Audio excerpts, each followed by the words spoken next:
옛날 마을에서 제일 가는 부잣집 외동 아들이 있었습니다. 그는 여느 부잣집 자식들과는 다르게 남을 배려하고 신경 써주는 착한 성품을 갖고 있었습니다. 하지만 부모는 그런 자식의 성품이 마음에 들지 않았습니다. 자신이 손해보더라도 남을 먼저 챙기는 그의 성격이 나중에는 분명 큰 화를 불러올 것이라고 생각했기 때문이었습니다. 그리하여 부모는 아들의 착한 성격을 보완해 줄 수 있는 똑똑한 며느리를 얻고자 했습니다.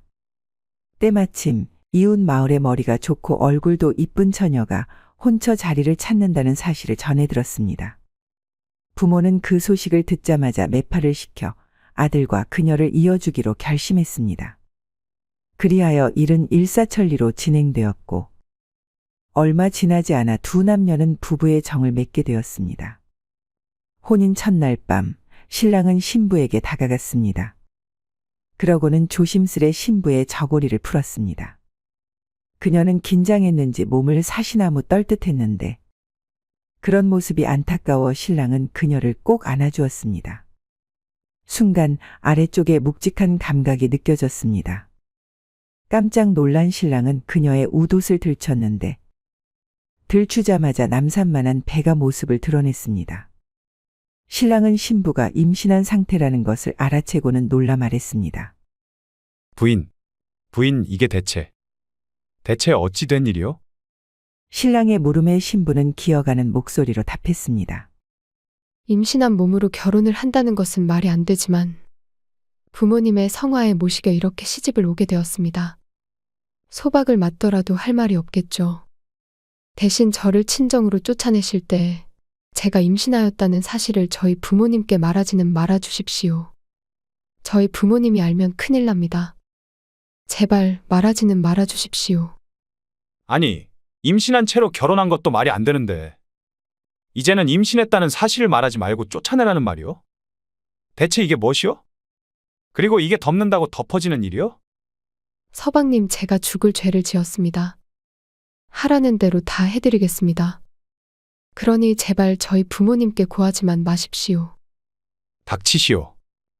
내 어찌 이런 여인을 내 처로 맞이했는지 내 모든 것을 당신 친정 어르신들께 다 말씀드리겠소. 서방님, 제발. 신부는 신랑의 바짓가랑이를 붙잡고는 애원하듯 말했습니다. 신랑은 기분 같아서는 그녀를 당장 내쫓고 싶었지만 구슬 같은 눈물을 뚝뚝 흘리는 모습을 보고는 마음을 쉽사리 정하지 못하고 있었습니다. 순간 신부는 얼굴을 찡그리더니 배를 움켜잡고는 매우 아픈 듯 괴로운 신음소리를 냈습니다. 신음소리에 신랑은 신부가 곧 출산할 것이라는 것을 알아차렸고 조용히 여종을 부른 다음 산파를 데려오라 말했습니다. 여종은 의아해했지만 더는 묻지 않고 밤길을 달려 산파를 데리고 왔습니다. 늦은 시각 신방에 들어온 산파는 배가 남산같이 불러고 출산을 할 것 같은 새 신부를 보며 놀라 말했습니다. 아이고, 내 평생 살면서 이런 해괴한 일은 처음 봅니다. 남산만한 새 신부의 모습이 어찌 이리 볼상사나운지. 산파는 금방이라도 쌍욕을 내뱉을 듯한 표정을 지었지만 표정과는 다르게 조심스런 손짓으로 새 신부의 가랑이에 손을 갖다 댔습니다. 시간이 흐른 뒤 산파의 주름진 손에 건강한 산의 아이가 들려 나왔습니다. 아이가 건강히 태어나자 신랑은 산파와 여종에게 이 일은 비밀로 해달라고 말한 뒤 그들을 돌려보냈습니다. 그러고는 한숨을 내쉬었습니다. 산모가 건강하게 아이를 낳은 것은 기뻤지만 한편으로는 이 일을 어찌해야 하나라는 걱정이 앞섰기 때문이었습니다. 그리하여 한참을 골똘히 생각하던 그는 자리에서 일어나 아이를 포대에 감싼 뒤 몰래 밖으로 나갔습니다. 그러고는 길 옆 안전한 곳에 숨겨놓았습니다. 서방님, 아이는 대체 어찌하고 혼자 들어오시는 겁니까? 아이를 데리고 나가 혼자 들어오는 신랑을 보고 신부는 놀라 말했습니다. 다 내게 생각이 있어. 나를 믿고 따라주시오. 다음 날 신랑은 날이 밝자마자 밖으로 나갔습니다. 그리고 집으로 돌아오면서 길 옆에 숨겨놓았던 아이를 들어올리고는 호들갑을 떨며 말했습니다. 아니, 어느 때려 죽일 놈이 길 옆에 아이를 버려 두었단 말이냐? 그는 다른 사람이 다 듣도록 큰 목소리로 역정을 낸 뒤 아이를 집으로 데리고 왔습니다. 그리고 아들의 목소리에 놀라 밖으로 나온 부모님에게 버려진 아이를 보며드리고는 이 불쌍한 아이를 자신들이 키우겠다고 말씀드렸습니다. 부모님은 기막혀하며 말했습니다. 이놈아, 그게 신혼인 내 놈이 할 소리니? 아이고, 저놈이 이제 하다 주워온 아이를 키우겠다고 하네? 여보, 저 정신 나간 놈 좀 말려주세요. 너 이놈! 정녕 제정신인 게냐? 누구의 씨인지도 모르는 아이를 어찌 키운단 말이냐? 하지만 아들은 물러서지 않았습니다.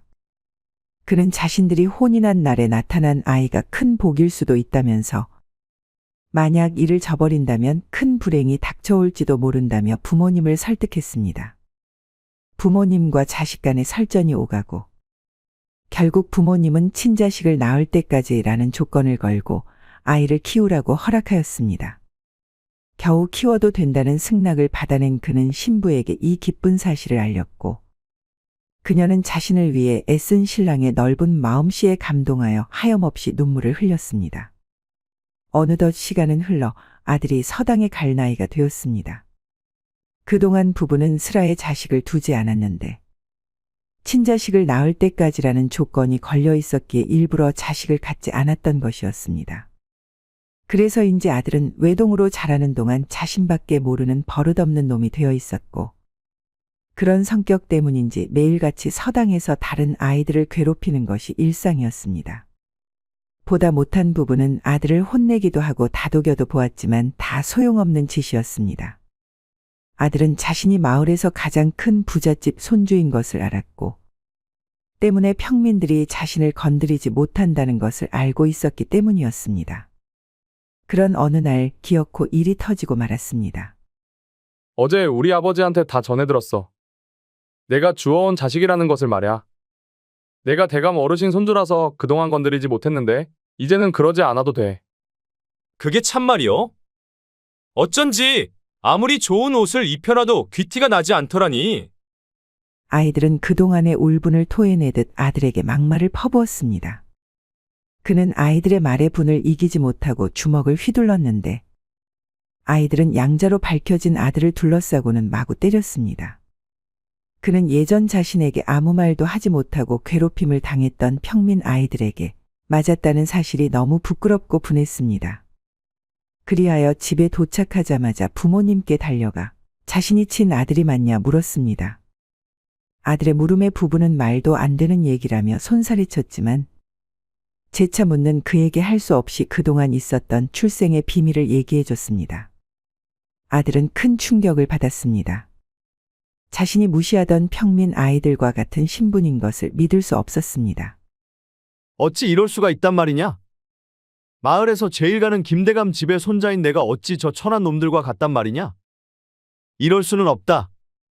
말도 안 된다. 아들은 자신이 그토록 무시하던 평민들 같은 신부님을 알게 되었고 내일이면 마을의 모든 사람이 알게 될 것이라는 두려움에 사로잡혔습니다. 그리하여 그날 밤 아들은 자신의 정체를 아는 이가 없는 먼 곳으로 떠나기로 결심했습니다.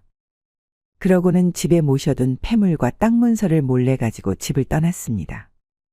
폐물과 땅 문서를 전당포에 팔아버린 아들은 전국 방방곡곡을 유랑하듯 돌아다녔습니다. 그리고 돈이 떨어지자 거린을 따라다니며 밥을 얻어먹고 사당패에서 자비를 하며 이슬을 피해 잠을 청했습니다. 하지만 그리 힘들게 지낼수록 편안한 잠자리와 따뜻한 쌀밥 한 그릇에 대한 그리움은 더욱 더 커져갔습니다. 몇 년이 흐르고 더 이상 이렇게 지낼 수는 없다고 생각한 아들은 다시 집으로 돌아갔습니다. 그는 문 앞에서 머슴을 불러 자신이 다시 돌아왔다고 말했습니다. 하지만 문을 열어 아들의 얼굴을 확인한 머슴은 그의 행색을 보고는 얼굴을 찌푸리며 말했습니다. 난 또 누구라고? 몇 년 만에 어디서 굴러먹다 왔는지. 더러운 몰골을 하고선 어딜 들어오려 하느냐? 썩 꺼지거라. 내 놈은 더 이상 이 집의 도련님이 아니다. 아니 이놈이 어디서 더러운 주둥이를 그리 놀리느냐? 몇 년 만에 바뀌었으니 벌써 나를 잊었느냐? 더러워? 더러운 건 내 어민이라. 주인 어른이 다 말씀하셨다. 내 어미가 임신한 채로 시집와서 나왔는데 차마 마음에 걸려 내쫓지도 못하고 자신의 아들처럼 키웠다고 말이다.